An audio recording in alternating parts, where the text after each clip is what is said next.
You can see movies with a microscope. Here's how LaserDiscs hide video in plain sight.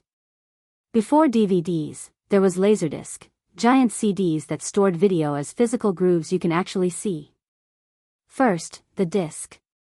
12 inches across. Same size as vinyl records. But instead of audio grooves, it stores video frames as tiny bumps. Second, the spiral. A single continuous groove runs from center to edge. Inside are microscopic flatlands and pits. Flat areas reflect laser light back. Pits scatter it away. 1 and 0. Third, the encoding. Each frame gets etched as wave patterns. Not digital files, physical waveforms. Frequency carries brightness.